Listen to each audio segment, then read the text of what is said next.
اعوذ باللہ من الشیطان الرجیم بسم اللہ الرحمن الرحیم السلام علیکم ورحمۃ اللہ وبرکاتہ ونعمتہ ومغفراتہ وجنت الحلالہ ودوزخت الحرامہ۔ ٹرو اسلامک انفو کی طرف سے میں آپ سب لوگوں کو خوش آمدید کہتا ہوں۔ عزیز دوستو، ایک بستی کے اندر ایک بزرگ شخص کی وفات ہو گئی تو ان کے اصالِ ثواب کے لیے لوگ آتے گئے اور اپنی اپنی طرف سے قرآن پاک کا ہدیہ ان کے ختم کے لیے پیش کرتے رہے۔ کوئی 10 قرآن پاک، کوئی 20 قرآن پاک، کوئی 2 قرآن پاک پیش کر رہا تھا۔ تو اتنے میں ایک شخص آیا اور اس نے کہا، میری طرف سے بسم اللہ کی زیر ان کے لیے ہدیہ ہے۔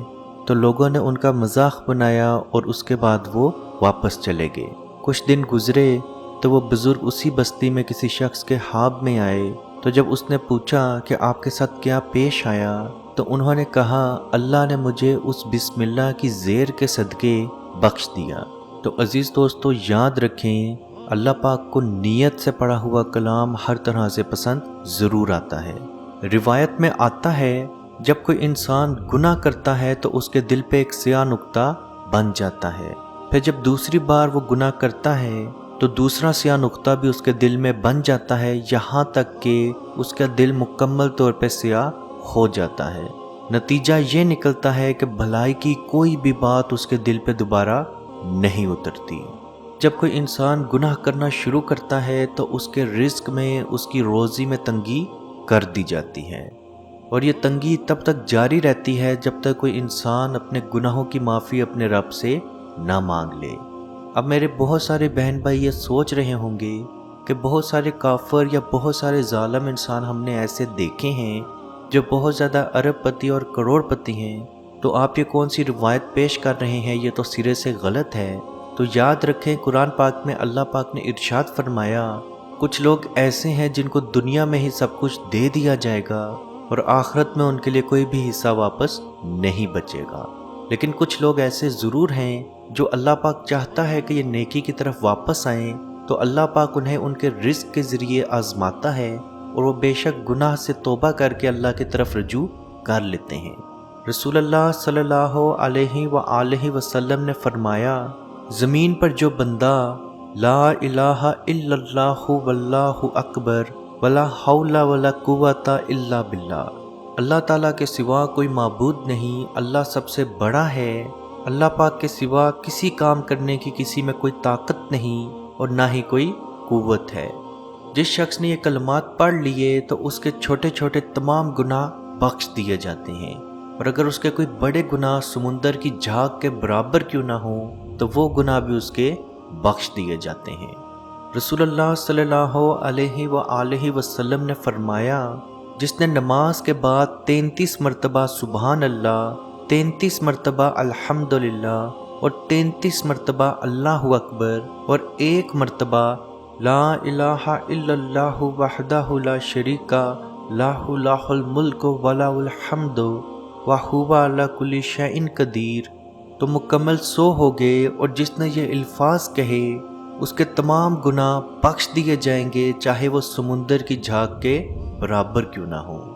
حضرت ابو ہریرہ رضی اللہ تعالی عنہ سے روایت ہے کہ رسول اللہ صلی اللہ علیہ وآلہ وسلم نے فرمایا، لا الہ الا اللہ وحدہ لا شریک لہ لہ الملک ولہ الحمد وہو علی کل شیء قدیر، اللہ کے سوا کوئی عبادت کے لائق نہیں، وہ اکیلا ہے، اس کا کوئی شریک نہیں، ساری بادشاہت اسی کی ہے، حمد صرف اللہ کی ہے، اور وہی ہر چیز پر قادر ہے۔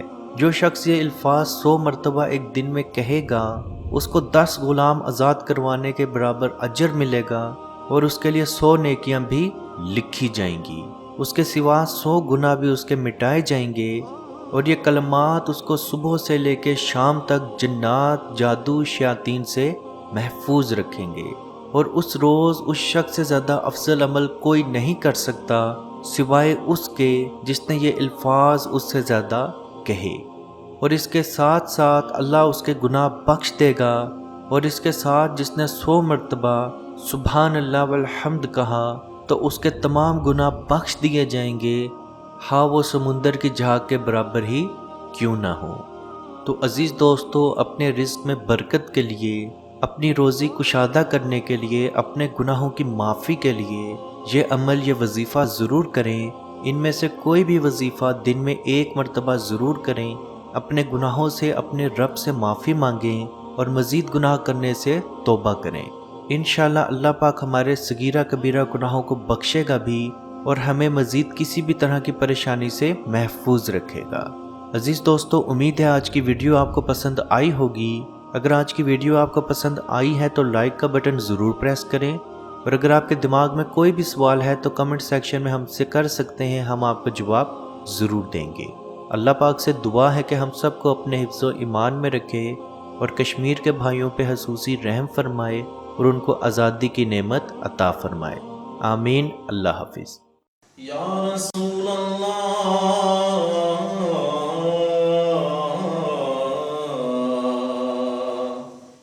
انظر حالنا، یا حبیب اللہ اسمع قالنا، اننی فی بحر غم مغرق ہز یدی سہل لنا اشقالنا۔ اے مالک و مولا کریم آقا صلی اللہ تعالی علیہ وسلم کے توسل کے ساتھ، اے مالک ہمارے اٹھے ہوئے ان گندے ہاتھوں کی طرف نہ دیکھ، مالک اپنا رحم اور اپنا کرم فرما، مقبوضہ کشمیر کے مسلمانوں کو آزادی کی نعمت سے مالا مال فرما۔ اے اللہ، اس حال کے اندر جب کہ ان پر ظلم و ستم ہو رہے ہیں، اس قدر ان پر مصائب اور آلام ہیں، اے مالک و مولا اس ماہ مقدس کی مقدس گھڑیوں کا صدقہ، اے اللہ کشمیر کے مسلمانوں کو آزادی کی نعمت سے مالا مال فرما۔ اے مالک جو ان پر مصائب اور آلام بارش کی طرح برس رہے ہیں، اے مالک تو اپنا خاص فضل اور اپنا کرم فرما، ان کی اس آزمائش کو، اس امتحان کے اندر ان کو کامیاب فرما، ان کی اس آزمائش کو دور فرما۔ اے مالک و مولا اپنا کرم فرما، ان کو آزادی کی نعمت سے مالا مال فرما۔ اے مالک ہم گناہگار سیاہکار جو بھی ہیں، تیرے محبوب کی امتی ہیں، تجھے تیرے نبی علیہ السلام کا، اس کی محبوبیت کا واسطہ دے کر تجھ سے دعا مانگتے ہیں۔ اے مالک کشمیر کے مسلمانوں کو آزادی کی نعمت سے مالا مال فرما۔ اے مالک ملک پاکستان کو استحکام عطا فرما، ملک پاکستان کی سرحدوں کی خیر فرما، ملک پاکستان کی سرحدوں پر پہرا دینے والے نوجوانوں کو الہ العالمین ہمت اور حوصلہ عطا فرما۔ ملک پاکستان اور دنیا کے اندر اسلامی مملکت کے جتنے بھی حکمران ہیں، اے مالک ان کو شرم و حیا عطا فرما۔ اے مالک ان کو کفار کی آنکھوں میں آنکھیں ڈال کر بات کرنے کا حوصلہ اور ہمت عطا فرما۔ اے مالک و مولا اسلامی ملکوں کو اکٹھے ہو کر، اے مالک و مولا کشمیر کی سلامتی کے لیے، حق ارادیت کے لیے آواز اٹھانے کی توفیق عطا فرما۔ اللہم ربنا تقبل منا انکا انت السمیع العلیم وتب علینا یا مولانا انکا انت التواب الرحیم۔